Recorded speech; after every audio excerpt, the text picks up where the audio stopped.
बेटा हम डिस्कस करते हैं राउट्स लॉ का सेकंड केस। फर्स्ट केस हमने डिस्कस किया था when both the components were volatile, उसके लिए इक्वेशंस निकाली और सारी डिस्कशन हमने की। केस 2 है आपके पास when non volatile solute is dissolved in a volatile solvent, ठीक है, lowering of vapour pressure B, इसे आप बोलते हैं जो कि कॉलिगेटिव प्रॉपर्टी है, ठीक है। तो केस 2 में आपके पास सोल्यूट की कुछ क्वालिटीज आ गई। क्या क्वालिटी आ गई जी? जो सोल्यूट है आपके पास it should be non volatile, ठीक है, मैं यहाँ पे लिख देता हूँ। सोल्यूट जो है वो क्या हो जी? नॉन वोलेटाइल है आपके पास, ठीक है। आप राउट्स लॉ को पढ़ रहे हैं तो ये क्या है जी? नॉन इलेक्ट्रोलाइट होगा फिर, ठीक है, नॉन इलेक्ट्रोलाइट, नॉन आयोनाइजेबल होगा मतलब, या और नॉन डिसोसिएटिव, नॉन एसोसिएटिव होगा आपके पास, ठीक है जी, non dissociative and non associative, क्योंकि आप कोलिगेटिव प्रॉपर्टी या राउट्स लॉ का केस देख रहे हैं। और सॉल्यूशन क्या होगी बेटा आपके पास? डाइल्यूट होगी, ठीक है जी, मतलब कि जो number of moles of solute हैं वो वेरी वेरी हम स्मॉल लेंगे आपके पास, ठीक है जी, वेरी वेरी स्मॉल हम इनको लेंगे। Dilute solutions they are more close towards the ideality, इस वजह से हम लोग डाइल्यूट सॉल्यूशन ले रहे हैं। ये कुछ क्वालिटीज होनी चाहिए सोल्यूट की जी। नाउ इसे जरा डिटेल में बेटा हम डिस्कस कर लेते हैं आपके पास इस केस 2 को किस तरह से हम लोग आगे एक्सप्लेन करते हैं। इसके लिए मैं आपके सामने कुछ बीकर से बना देता हूँ, ये जी, इसमें आप इसे सॉल्वेंट मान लें x1, इसे आप सोल्यूट मान लें जी x2। जो सॉल्वेंट है वो वोलेटाइल है, वेपर प्रेशर में कंट्रीब्यूट करेगा। सॉल्वेंट का जो वेपर प्रेशर है प्योर स्टेट में वो P0 है, ठीक है बेटा, ये कंट्रीब्यूशन नहीं कर रहा, मैं इसके लिए नहीं लिखता। अच्छा, जब इन दोनों को मैं मिक्स करूंगा क्या बनेगा आपके पास जी? सोल्यूशन बनेगा, ठीक है। सोल्यूशन के वेपर प्रेशर को आप PS ले लें, ठीक है। आपने सॉल्यूट और सॉल्वेंट दोनों को मिक्स किया, सॉल्वेंट का मोल फ्रैक्शन x1, सॉल्यूट का मोल फ्रैक्शन क्या हो गया जी? x2, दोनों को जोड़ा, सॉल्यूशन बन गया आपके पास। जो वेपर प्रेशर है सॉल्यूशन का आप उसे PS मान लीजिए, ठीक है। अच्छा, अब आपसे क्वेश्चन है कि जो वेपर प्रेशर है सॉल्यूशन स्टेट में वो due to mole fraction of solvent है या सोल्यूट है? तो मोल फ्रैक्शन ऑफ सॉल्वेंट है आपके पास, क्यों? ये कंपोनेंट क्या है जी? वोलेटाइल है।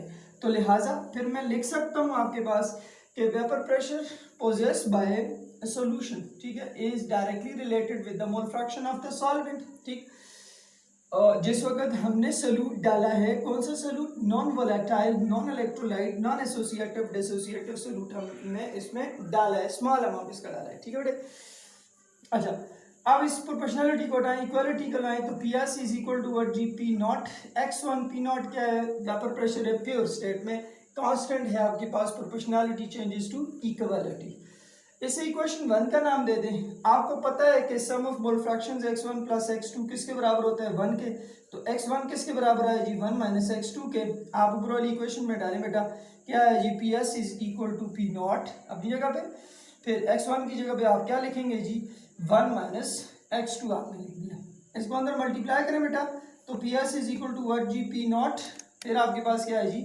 P0 x2 आ गया, ये आपके सामने जी, ठीक है। P0 ये, और फिर आपके पास अंदर क्या है जी? माइनस, माइनस का साइन, ये P0 x2 आ गया। अच्छा, अब आप P0 x2 को अगर इस तरफ लेके जाएं तो क्या बन जाएगा आपके पास? P0 x2 प्लस हो जाएगा, ठीक है, इधर प्लस लिखा, आगे क्या है जी? Plus PS is equal to what? P0। इस PS को आप इस तरफ लेके जाएं बेटा, तो आपके पास इक्वेशन की एक दूसरी सूरत आ जाएगी, क्या बन जाएगी आपके पास? P0 minus PS is equal to what जी? P0 x2।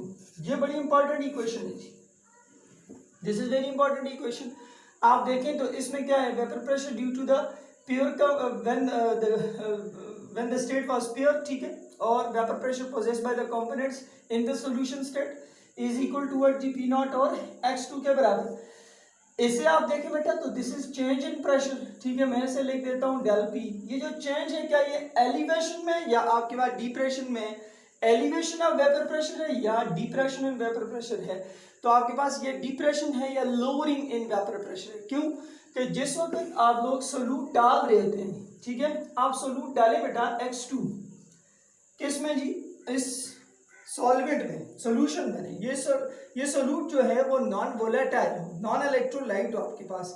तो तो अब सॉल्यूशन में आने की वजह से आप देखें तो सरफेस के ऊपर सारे के सारे जो मॉलिक्यूल हैं वो सिर्फ सॉल्वेंट के नहीं होंगे जिन्होंने स्केप करना है और वेपर बनाना है।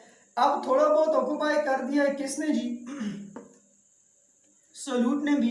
तो स्केपिंग टेंडेंसी यहाँ पर जो है आपके पास, आप ये समझ लें कि सॉल्वेंट के लिए कम होगी। ठीक, जब कम हो गई तो सॉल्यूट डालने से आपके पास जो वेपर प्रेशर है सॉल्वेंट का वो राउल्स ने प्रिडिक्ट किया है कि वो लोअर होता है आपके पास। ठीक है, और उस लोअरिंग को मैंने शो किया किस सूरत में, P not minus P S की सूरत में। राउल ये कहता है कि ये लोअरिंग ऑफ वेपर प्रेशर जो है ये डायरेक्टली प्रोपोर्शनल है किसके जी, x2 के। आप इक्वलिटी को छुपाएं, कांस्टेंट को छुपाना पड़ेगा, कांस्टेंट छुप गया आपके पास, इक्वलिटी छुप गई और ये प्रोपोर्शनैलिटी में आ गया। Del P which is lowering of vapour pressure, ठीक है, पी नॉट ज्यादा था, पी एस क्या हो गया, कम हो गया। और ये सोल्यूशन स्टेट में आगे कम क्यों हो गया, क्योंकि आपने सोल्यूट का कुछ अमाउंट डाला है। तो lowering of vapour pressure is a colligative property. ठीक है, कोलिगेटिव प्रॉपर्टी की फिर अपनी आप लोग उसको समझते कैसे हैं, क्या उसकी प्रॉपर्टीज हो सकती हैं आपके पास, क्या उसकी खुसूसियत होती हैं। कोलिगेटिव प्रॉपर्टी जो होती है वो डिपेंड करती है किसके ऊपर, अमाउंट या क्वांटिटी ऑफ या मोल फ्रैक्शन ऑफ सोल्यूट के ऊपर। It do not depends upon the nature of solute, it depends upon the nature of solvent. Significance क्या है कोलिगेटिव प्रॉपर्टी की, इसको आप लोग यूज करके आप मॉलिक्यूलर वेट M2 निकाल सकते हैं। क्या निकाल सकते हैं जी, M2 molecular weight of the dissolved substance which is non volatile non electrolyte. आप M2 मॉलिक्यूलर मास निकाल सकते हैं सब्सटेंस का जो आपने डिसॉल्व किया है। ये कुछ इसका सिग्निफिकेंस है। और बाकी आप और कोलिगेटिव प्रॉपर्टीज से जो रूटीन फिनोमेनन है केमिस्ट्री में हो रहे होते हैं आपके पास, elevation in boiling point, depression in freezing point due to the addition of solute, वो आप समझ सकते हैं। ठीक है बेटा, तो del P lowering of vapor pressure is a colligative property which depends upon amount of solute not upon the nature of solute। जितना आप सोल्यूट ज्यादा डालेंगे उतना ही आपके पास lowering in vapor pressure ज्यादा होगी।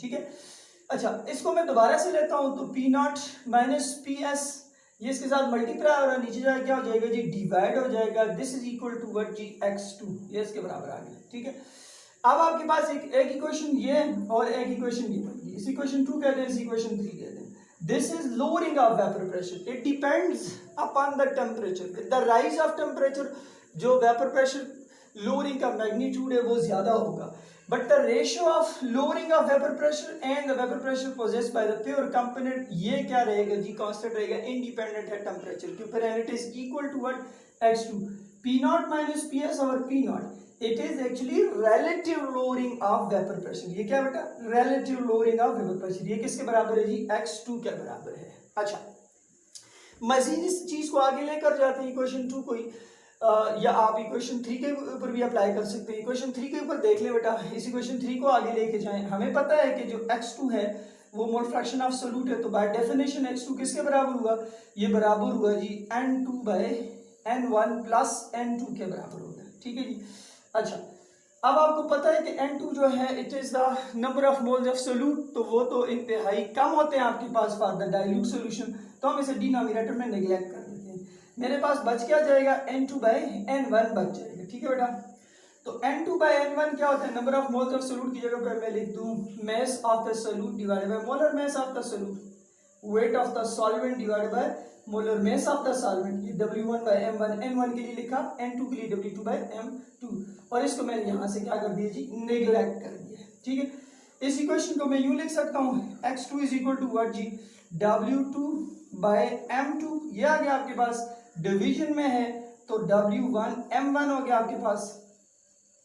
क्या बन जाएगा आपके पास, डिवीजन चेंजेस टू मल्टीप्लिकेशन, जिस वक्त आप इसको क्या करें जी, इन्वर्ट करें, तो क्या बन गया बेटा, x2 is equal to what, x2 is equal to W2, ये आ गया, और ये क्या आ गया जी, M1, और नीचे क्या आ गया जी, M2, और साथ क्या आ गया जी, W1 आ गया। ठीक है, तो ये x2 की वैल्यू आ गई। आप इस x2 की वैल्यू को इंसर्ट कर सकते हैं इक्वेशन 3 में, तो आप इक्वेशन 3 में इंसर्ट करें, क्या है, P not minus PS divide by what जी, P not is equal to what, W2 by W2 M1 divided by M2 W1, ये आ गई आपके पास। या आप इसे दूसरी सूरत में लिखना चाहें तो क्या लिख सकते हैं जी, P naught minus PS, which is lowering our vapor pressure, is equal to what?